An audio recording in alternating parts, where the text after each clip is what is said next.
ভৌতিক ও অলৌকিকের তরফ থেকে আজকে আপনাদের যে ঘটনাটা শোনাবো সেইটা এক পবিত্র জায়গার অলৌকিক ঘটনা।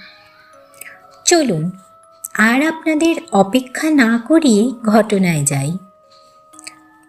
সনাতন ধর্মের এক মহাপবিত্র স্থান হল বারাণসী। এই শহরটা বহু প্রাচীনকাল থেকেই মহেশ্বরের আরাধনার জন্যই বিখ্যাত। এই শহরে প্রচুর অলিগলি এবং বিখ্যাত মণিকর্ণিকা ঘাট। পবিত্রতার সাথে সাথে এই শহরের অলিতে গলিতে গঙ্গার ঘাটে ঘাটে আছে অনেক রহস্যময় ঘটনা। সেই রকমই এক ছোট ঘটনা আপনাদের সাথে শেয়ার করছি। ঘটনাটা অনেক বছর আগের। তখন বারাণসী এখনকার থেকে অনেকটাই অন্যরকম ছিল। সেই সময় ব্রাহ্মণ পরিবারের এক মেয়ের বিয়ে ঠিক হয়েছিল।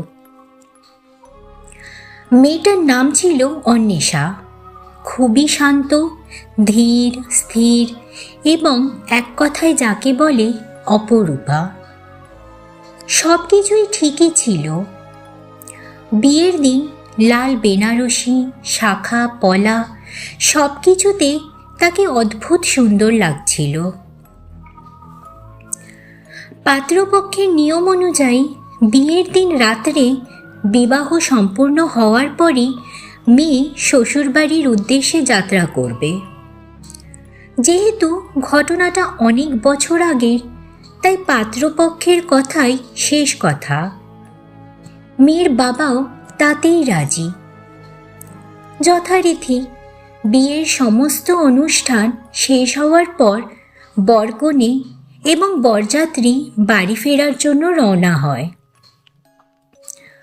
গঙ্গার ঘাটের কাছাকাছি এসে হঠাৎ করে বরকে দেখতে পাওয়া যায় না। চারিদিক খোঁজাখুঁজি করেও সেই রাত্রে বরকে কোথাওই পাওয়া গেল না। তাই অগত্যা বরযাত্রী এবং কনেরা সেই রাত্রে কনের বাড়িতেই থেকে যায় পরদিন সকালে খোঁজ খবর করার জন্যে। কিন্তু ভাগ্যের কি নিষ্ঠুর পরিহাস! পরদিন সকালে গঙ্গার ধারে তার মৃতদেহ পাওয়া যায়। কিভাবে মৃত্যু হলো তা কেউ জানল না। অনেক খোঁজ খবর করেও মৃত্যুর কারণ কোনোদিনই কেউ জানতে পারল না। কিন্তু অদ্ভুতভাবে সেই মৃত্যুর দায় এসে পড়ল সদ্য বিবাহিত ও সদ্য স্বামীহারা সেই মেয়েটার ওপর। বলা হলো মেয়েটা অশুভ, অলক্ষ্মী। তার ছায়াতেই এই মহা সর্বনাশ হয়েছে। বরের পরিবার যে মেয়েটাকে আগের রাতেই বধূ বলে বরণ করেছিল, পরদিনই সেই মেয়েটাকে অকথ্য গালিগালাজ করে তাদের ছেলের মৃত্যুর জন্য তাকেই দায়ী করে সেইখানে রেখেই চলে যায়। সব ঘটনাটা এত তাড়াতাড়ি ঘটে যায় এবং সব দায় তার মাথায় পড়ায় সে আর ঘটনাটা মেনে নিতে না পেরে গঙ্গার ঘাটে জ্বলন্ত চিতায় সে ঝাঁপ দেয়। চোখের সামনে সকলে তাকে পুড়ে ছাড়খাড় হতে দেখে। মেয়ের বাবা চেষ্টা করেও তাকে বাঁচাতে পারেনি। এক আনন্দের অনুষ্ঠান কখন যে বিষাদে পরিণত হলো তা কেউ বুঝতেই পারল না। এর পরে শুরু হয় এক অলৌকিক ঘটনা। রাত নামলেই ওই গঙ্গার ঘাটের পরিস্থিতি অস্বস্তিকর হয়ে ওঠে।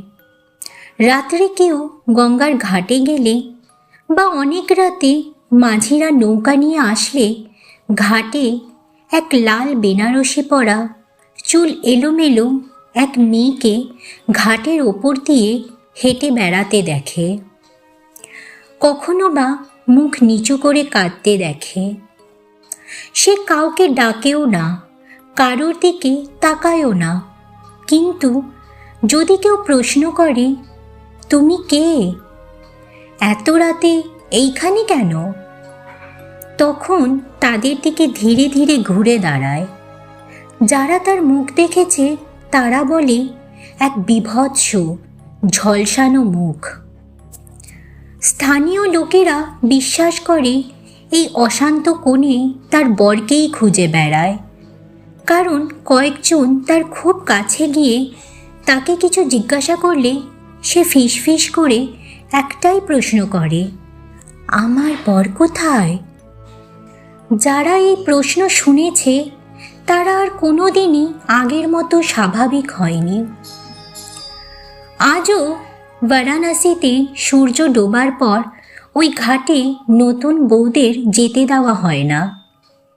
স্থানীয়রা মনে করেন সেই অশান্ত কোণে গভীর রাতে আজও তার বরকে খুঁজছে। তাই তারা বারণ করে, দূর থেকে কোনো লাল শাড়ি চোখে পড়লে ভালো করে তাকাবেনও না আর ডাকবেনও না, কারণ সে ডাক শুনতে পায়। এই ছিল আজকের ঘটনা। ঘটনাটা কেমন লাগলো অবশ্যই কমেন্ট করে জানাবেন। সত্যি আমাদের সমাজ ব্যবস্থা প্রাচীন কাল থেকেই অনেকটাই এই রকম। কোনো কিছুর দায় বিচার না করেই মেয়েদের ওপর চাপিয়ে দেওয়া হয়। সেদিন রাতে মেয়েটার মাথায় মৃত্যুর দায় না চাপালে মেয়েটা সুস্থভাবে অনেক বছর এই পৃথিবীতে থাকতে পারত। যাই হোক, চলুন আজকের মতন এখানেই। আরও নতুন কোনো ঘটনা নিয়ে আপনাদের কাছে আসব আগামী শনিবার। ততক্ষণ সকলে ভালো থাকবেন। চ্যানেলটা সাবস্ক্রাইব না করে থাকলে চ্যানেলটাকে সাবস্ক্রাইব করে আমার পাশে থাকবেন। ভৌতিক ও অলৌকিকের তরফ থেকে আমি দুনিয়া আপনাদের জানাই শুভরাত্রি।